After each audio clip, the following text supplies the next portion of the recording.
আল্লাহ তাআলা আদম পয়গম্বরকে জান্নাতে বসবাস করার সুযোগ দিয়েছেন। জান্নাতের যত নাজ নিয়ামত আছে সবগুলো বুক করার জন্য আল্লাহ পাক বলে, আদম পয়গম্বর জান্নাতের যত নাজ নিয়ামত আছে সবগুলো খাইতে পারবা। জান্নাতে যেখানে তোমার মন চাই, যেই জায়গায় মন চাই সেই জায়গায় ঘুরতে পারবে, নিষেধাজ্ঞা নাই। কিন্তু আল্লাহ তাআলা আরেকটু কথা বলেছেন, আদম জান্নাতে ঢুকবে বলা কথা, জান্নাতের সব নাজ নিয়ামত খাইবে বলা কথা। কিন্তু আরেকটি কথা শুনে রাখো, আমি আল্লাহ তোমাকে একটা সীমারেখা দিয়েছি, এই সীমারেখার ভিতরে থাকতে বলেন না সুবহানাল্লাহ। আল্লাহ পাক পবিত্র কোরআন কারীমে সূরা বাকারার মধ্যে বলেন, ওয়া কুলনা ইয়া আদামু উসকুন আনতা ওয়া যাওজুকাল জান্নাতা ওয়া কুলা মিনহা রাগাদান হাইসু শি'তুমা ওয়া লা তাকরাবা হাযিহিশ শাজারা ফাতাকুনা মিনাজ জালিমিন। আল্লাহ বলে, আদম তুমি এবং তোমার বিবি দুইজনে জান্নাতে থাকতে থাকো, জান্নাতে বসবাস করো, জান্নাতের যত নাজ নিয়ামত আছে খাও, বুক করো, যেখানে খুশি সেখানে ঘুরো। কিন্তু এই নিষিদ্ধ গাছের ধারও যায় না, নিষিদ্ধ গাছের কাছেও যায় না, যদি যাও অপরাধী হয়ে যায়, বলেন না? এই কোরআন থেকে বলতেছি না ভাই। কিন্তু আল্লাহ তাআলা আদম আলাইহিস সালামকে একটা সীমা রেখা দিয়েছে, যাবা না। নিষেধাজ্ঞা জারিয়া ছিল কিনা বলেন? কিন্তু আদম আলাইহিস সালাম তার বিবিকে নিয়ে খুব আনন্দের চিত্তে জান্নাতে বসবাস করতেছিলেন, আরামসে দিন কাটতেছে। শত্রু আছে না নাই? শত্রু আছে না নাই? ফাযাল্লাহুমাশ শাইতান, কেডা? শয়তান তাদের উভয়কে ওয়াসওয়াসা কুমন্ত্রণা দিছে, আদম পয়গম্বর জানুনি আল্লাহ তাআলা তোমাকে এই যে নিষিদ্ধ গাছের ফল খাওয়ার জন্য কেন নিষেধ করেছে জানো? যদি এই গাছের ফল খাও কখনো জান্নাত থেকে বের হওয়া লাগবে না, এরকম ওয়াসওয়াসা দিয়ে তাদেরকে কুমন্ত্রণা দিয়ে গাছের নিষিদ্ধ ফল খাওয়ালেন। আদম খাইছেন, শুনেন নাই? কাহিনী আমি কাহিনী বলার উদ্দেশ্য না, মাকসাদ বলছি। আদম আলাইহিস সালামের পিছে কি লাগছে ভাই? শয়তান। এটা কি আমাদের আদি পিতাকে ধুকায় ফালাইছে কিনা ফালাইছে না? কথাগুলা বুঝে আসছে? কে ফালাইলো? শয়তান।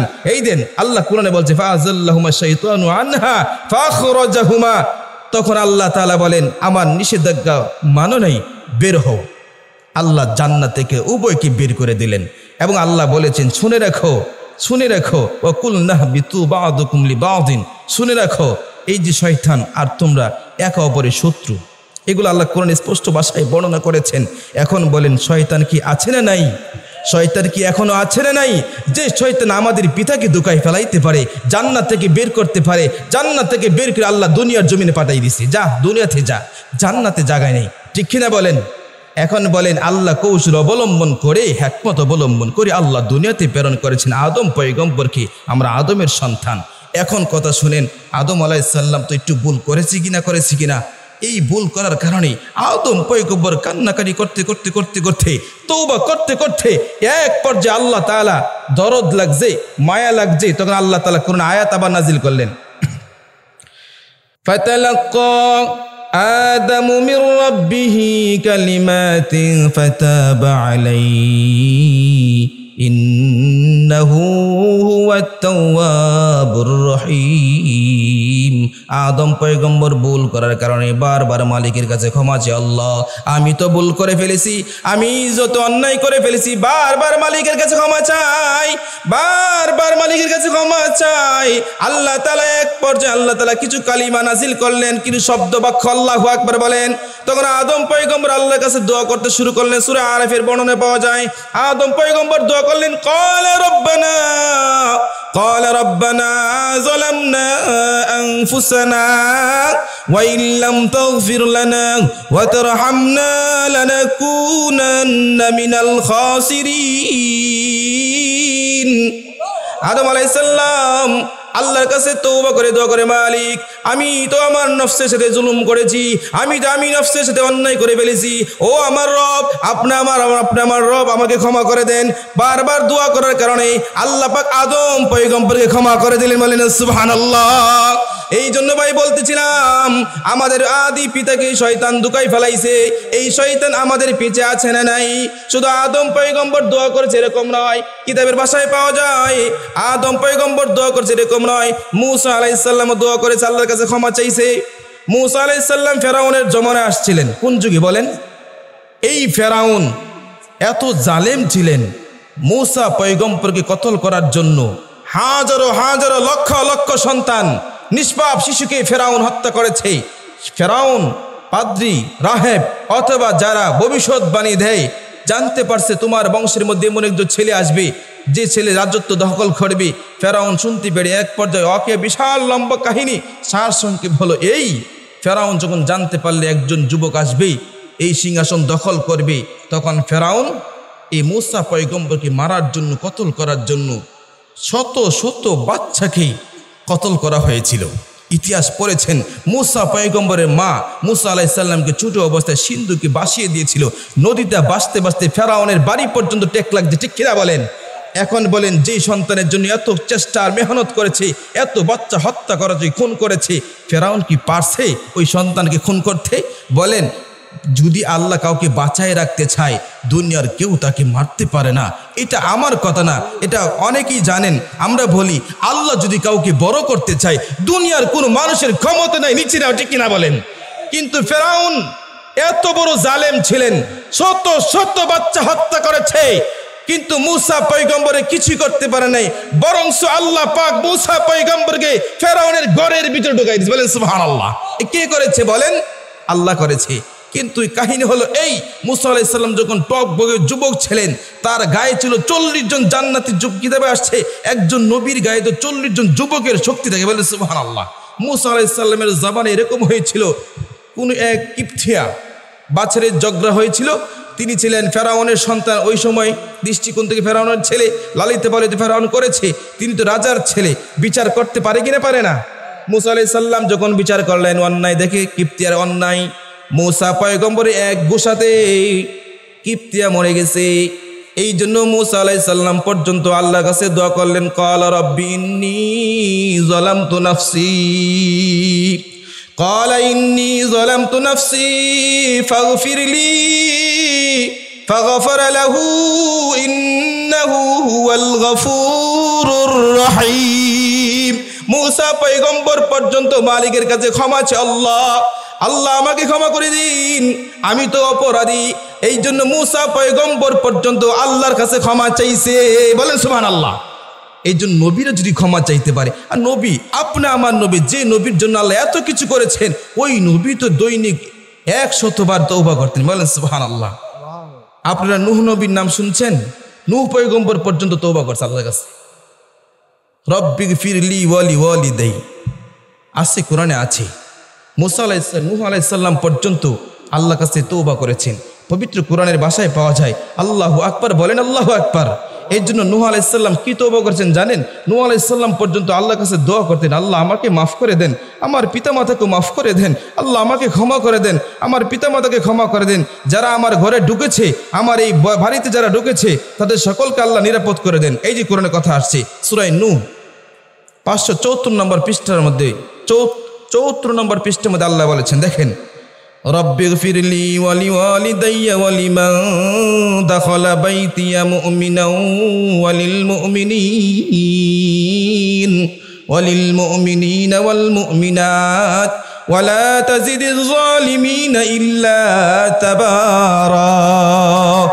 নূহ পয়গম্বর পর্যন্ত মালিকের কাছে বলে, আল্লাহ আমাকে ক্ষমা করে দিন, আমার মা বাবাকে ক্ষমা করে দিন, আমার ঘরে যারা যারা ঢুকছে তাদেরকেও ক্ষমা করে দিন, নারী পুরুষ সকলকে ক্ষমা করে দিন। আর জালেমদের ব্যাপারে তিনি বলেন, জালেমদেরকে আপনি কি করে দেন? হালাক, ধ্বংস। জালেমদের ব্যাপারে তাদের যত প্রকার অন্যায় জালেমরা করেছে তাদেরকে হালাক করেন। এরকম অর্থাৎ বোঝাচ্ছি চাচ্ছি যে নূহ পয়গম্বর পর্যন্ত আল্লাহর কাছে কান্নাকাটি করে তওবা করেছেন। এই জন্য নবীরা পর্যন্ত যদি তওবা করতে পারে, আমি আপনি অপরাধী নয়? আমি কি আপনি দোষী নই? রাসূলের হাদিসের বর্ণনা পাওয়া যায়, রাসূল বলেন, কুল্লু বনি আদম খাত্তাউন ওয়া খায়রুল খাত্তাইনা তাওয়াবুন। রাসূল বলেছেন প্রত্যেক আদম সন্তান আনাস রাদিয়াল্লাহু তাআলা বর্ণনা করেছেন, তিনি বলেন প্রত্যেক আদম সন্তান গুনাহ করবে, গুনাহ থেকে কেউ বাঁচবে না। হয়তো কেউ বড় গুনাহ করবে, হয়তো কেউ ছোট গুনাহ করবে, হয়তো কেউ প্রকাশ্য করবে, না হয় অপ্রকাশ্যভাবে করবে, কিন্তু গুনাহ থেকে বনি আদম সন্তান একজন রেহাই পাবে না। অর্থাৎ বনি আদম সন্তান গুনাহ থেকে বাঁচবে না। এই জন্য তো আল্লাহ রাসূল বলছেন কুল্লু বনি আদম খাত্তাউন ওয়া খায়রুল খাত্তাইনা আত-তাওয়াবুন। যারা গুনাহ করার পরে যদি তওবা করে সে হলো সবচেয়ে ভালো মানুষ। বলেন সুবহানাল্লাহ। আমরা যারা এখানে আসছি আমরা কি জীবনে গুনাহ করি নাই? আমি কি জীবনে গুনাহ করি নাই? বলেন করছি, অবশ্যই করেছি। করি নাই এরকম মানুষ একজন এখানে নাই। এই জন্য তো মালিকের কাছে যারা তওবা করবেন তারা সবচেয়ে ভালো আর সবচেয়ে দামি। বলেন সুবহানাল্লাহ। আল্লাহ বুঝ দান করেন, সবাই আমিন। এই জন্য তওবা করা দরকার আছে না নাই? বলেন বলেন, তওবা করবেন তো ইনশাআল্লাহ। আল্লাহ সকলকে বুঝ দান করেন। আপনি জানেন মালিক কোরআনের ভাষায় বলেছেন, ওয়া ইযা সাআলাকা ইবাদি আন্নী ফাইন্নী করিব উজিবু দাওয়াতাদ দাঈ ইযা দাআন ফালইস্তাজিবু লি ওয়ালইউমিনু বি লাআল্লাহুম ইয়ারশুদুন। বলেন সুবহানাল্লাহ। রব বলেছেন যখন বান্দা আমি রবকে ডাক দেয় আমি তার ডাকে সাড়া দিই। বলেন না সুবহানাল্লাহ। এই জন্য মালিকের কাছে চাইতে লজ্জা লাগে? লজ্জা হয়? লজ্জা লাগে? বলেন লজ্জা করা যাবে না। আমার জীবনে আমি অন্যায় করেছি, আমার জীবনে পাপ করেছি, এই পাপের জন্য তো মালিকের কাছেই ক্ষমা চাইতে হবে, ঠিক কিনা বলেন? আজকে যারা এখানে আছেন সবাই তওবা করবেন, বেশি বেশি করে ইস্তিগফার, বেশি বেশি করে তওবা। আল্লাহ বুঝ দান করে, সবাই বলেন আমিন। আরেকটা কথা শোনাই আপনাদেরকে, আরেকটা ওয়াকিয়া শোনাই আপনাদেরকে। উমরের জামানায় উমর রাদিয়াল্লাহু তাআলা কিরকম খলিফা ছিলেন জানেন না সবাই? উমর এমন একজন খলিফা ছিলেন যিনি মদিনার অলিগুলিতে হাঁটতেন। এমন একজন শাসক ছিলেন, তার ধারা ছিল আমার এই রাষ্ট্রের ভিতরে, আমার এই শাসনকালে এমন কোনো মানুষ যেন না খেয়ে থাকে, একজন না থাকে। উমর এমন একজন খলিফা ছিলেন যিনি মদিনার অলিগুলিতে রাতের অন্ধকারে মদিনার অলিগুলিতে ঘুরতেন, হাঁটতেন, দেখতেন কি খেয়ে আছে কি না খেয়ে আছে। এটা ছিল উমরের মিশন। বলেন না সুবহানাল্লাহ। আজকে উমরের মতন খলিফা আমরা পাই নাই, আমরা উমরের মতো খলিফা পাই নাই। আরে উমর তো এমন একজন শাসক ছিলেন, তার দেশে না খায় থাকবে এরকম লোক একজনও নয়। বলেন সুবহানাল্লাহ। উমর রাদিয়াল্লাহু তাআলা আনহুর জামানায় এক যুবক কান্না করতেছে, আর উমর রাস্তাতে হাঁটতে হাঁটতে উমরের নিয়ত হলো মসজিদ নববী থেকে রসুলের সাথে সাক্ষাৎ করবে। কার সাথে বলেন? আল্লাহ রসুলের সাথে উমর সাক্ষাৎ করবে, এটা তার মনের তামান্না, রসুলের সাথে সাক্ষাৎ করবে উমর। কিন্তু রাস্তার মধ্যে এক যুবক কান্না করে, এই যুবকের কান্না দেখে উমরের বড্ড মায়া হয়। খলিফাতুল মুসলিমিন উমর জিজ্ঞাসা করে, ভাই তুমি কান্না করো কেন, কাঁদো কেন?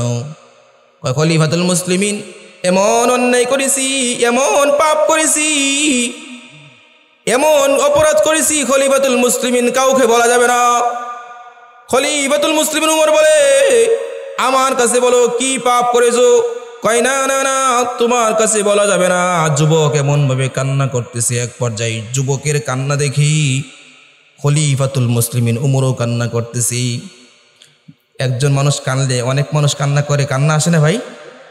খলিফাতুল মুসলিমিনও কান্না করে। এক পর্যায়ে কান্না চোখে নিয়ে, বিজা চোখ নিয়ে রসুলের দরবারে উপস্থিত হলেন। ইয়া রাসূলুল্লাহ, এই যুবক আমি নিয়ে আসলাম। আল্লাহর পয়গম্বর, যুবক এমন গুনাহ করেছে, যুবক তো আমার কাছে প্রকাশ করতে চাই না। রাসূলুল্লাহ বলে, যুবক কি এমন গুনাহ করেছো যেটা প্রকাশ করতে পারতেছো না? ইয়া রাসূলুল্লাহ, আমি এমন অপরাধ করেছি দুনিয়ার কোনো মানুষ বোধহয় করে নাই, এমন গুনাহ করেছে, এমন পাপ করেছি। আল্লাহ রসুল বলে, তাহলে বলো আল্লাহর আরশ থেকে কি বড় গুনাহ করেছো? হ্যাঁ, আল্লাহর আরশ থেকে বড় গুনাহ করেছি। আল্লাহ রসুল বলেন, তাহলে আল্লাহর কুরসি থেকে বড় গুনাহ করছো নাকি? হ্যাঁ, আল্লাহর কুরসি, আল্লাহর চেয়ার থেকে বড় গুনাহ করছি। আল্লাহ রসুল বলে, যুবক তুমি এমন কি গুনাহ করেছো যার কারণে তুমি এত বিভোর ভাবে কান্না করতেছো? যুবক বলে, ও আল্লাহর পয়গম্বর হাবিবে কিবরিয়া, ও রসুল, আমি তো মূলত একজন পেশাদার, আমি কাপন চুরি করতাম। কি চুরি করতাম? আল্লাহ রসুল, যখন মানুষকে নতুন কবর খনন করে কবর দেওয়া হতো, যেই রাত্রে কবর দেওয়া হতো ওই রাত্রে মাটিগুলা সরায়ে সরায়ে খনন করে করে আমি এই কাপনটা নিয়ে যাইতাম, অর্থাৎ দেহটাকে উলঙ্গ করে এই জামাটা নিয়ে আমি দৌত করে ভালো করে বাজারে বিক্রি করে আমি আমার সংসার চালাইতাম। এটা তার পেশা। এটা কি? এই যে কবরস্থান আছে না, একজন লাশ নতুন মানুষ খালি কবর দিয়েছেন রাত্রে, এই রাত্রেই বেড়ে কাজ করে, অর্থাৎ কাপড়টা নিয়ে যায়, নিয়ে বাজারে বিক্রি করে সংসার চালায়। কাহিনী হলো এই, ঘটনা হলো এই, সারসঙ্গে হল এই। যুবক বলতেছে, রাসূলুল্লাহ একদিন এমন হয়েছে, একদিন এরকম হয়েছে, আমি একটা মাটি খনন করতে করতে যখন আমি লাশ পাইলাম, দেখলাম একটা যুবতী মেয়ের লাশ। যুবতী মেয়ের চেহারা দেখে তার প্রতি আমি আসক্ত হয়ে পড়েছি, তার লাবণ্যময় চেহারা দেখে আসক্ত হয়ে নিজেকে স্থির রাখতে পারি নাই, মৃত দেহের সাথে আমি জিনায় লিপ্ত হয়ে গেছি। নাউজুবিল্লাহ বলেন। আল্লাহ রসুল বললেন, আয়েশা বলেন, এত বড় গুনাহ কি মানুষ করতে পারে নাকি? এত বড় গুনাহ মানুষ কি করে করে? রসুল আশ্চর্য বোধ করলেন যখন রসুল বললেন এত বড় গুনাহ মানুষ করতে পারে নাকি।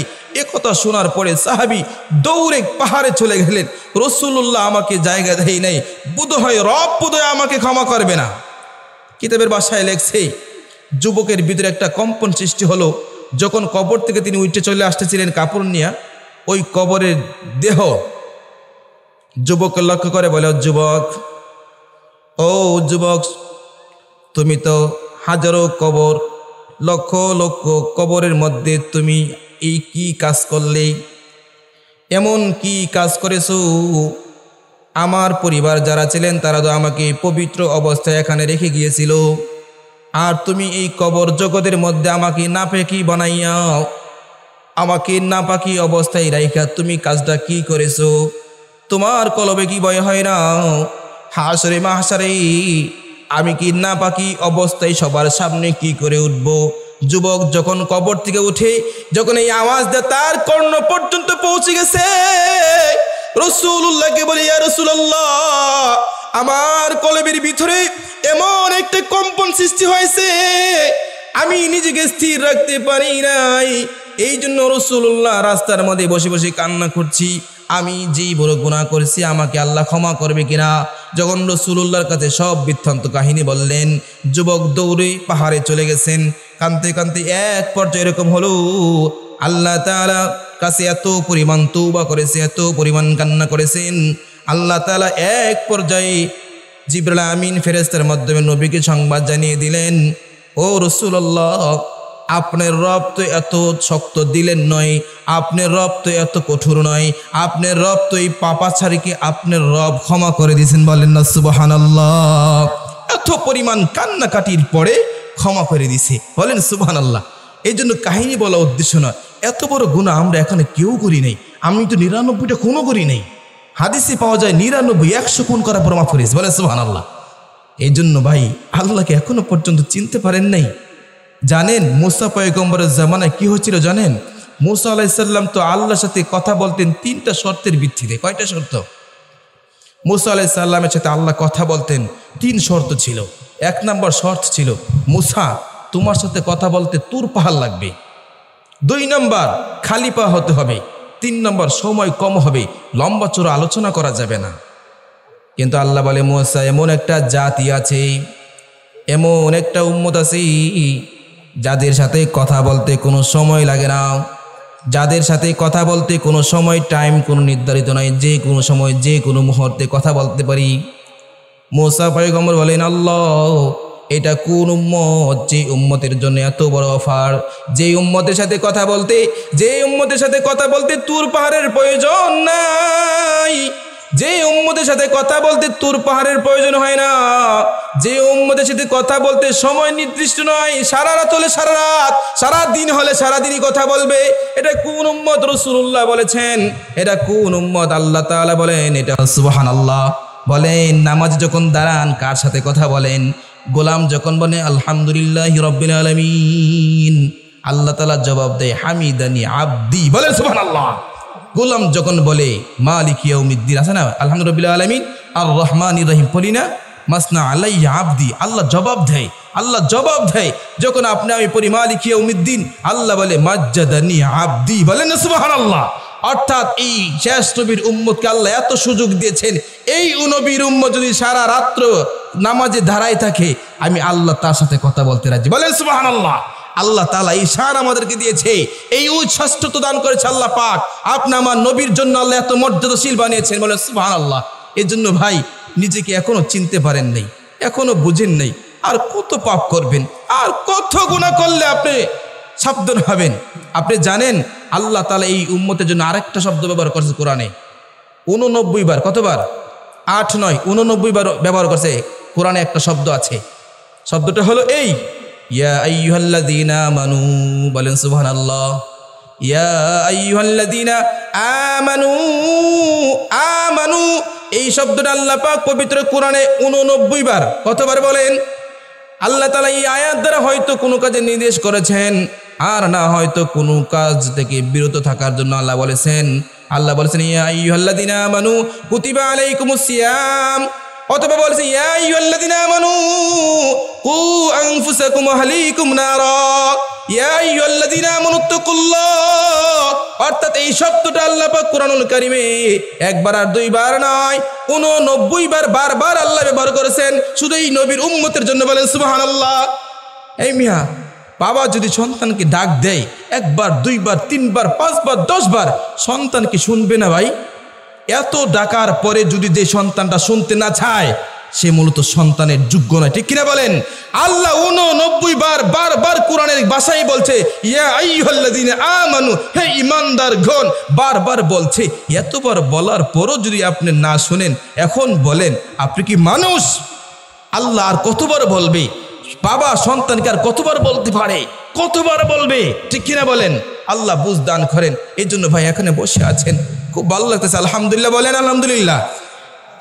কাম তামিলু আও তামিদু মুত্রিফান ফি রিদাইন মিন শাবাবিন মুক্তাবাল, কাম তামিলু আও তামিদু মুত্রিফান ফি রিদাইন মিন শাবাবিন মুক্তাবাল, কাম তাহিন্নু আও তুজান্নু বিসসাবা ওয়াস্তানার রাস শাইবা ওয়াশতাআল।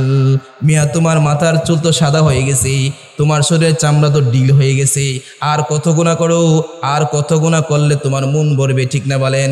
আর কত করবেন? হ্যাঁ, কাম তাহিন্নু আও তুজান্নু বিসসাবা। কিতাবের ভাষায় বলতেছে তোমার মাথার চুল সাদা হলো, দাড়ি সাদা হলো, এখনো পর্যন্ত গুনাহ ছাড়তে পারো না, এখনো পর্যন্ত টিভি ছাড়তে পারো না, এখনো পর্যন্ত বিড়ি ছাড়তে পারো না। লজ্জা হয় না? এখনো পর্যন্ত তুমি গুনাহ করো। তোমার কি অতটুকু জ্ঞান নেই? তোমার কি অতটুকু বিবেক নেই? আর কত? কাম তাহিন্নু আও তুজান্নু বিসসাবা ওয়াস্তানার রাসু শাইবা।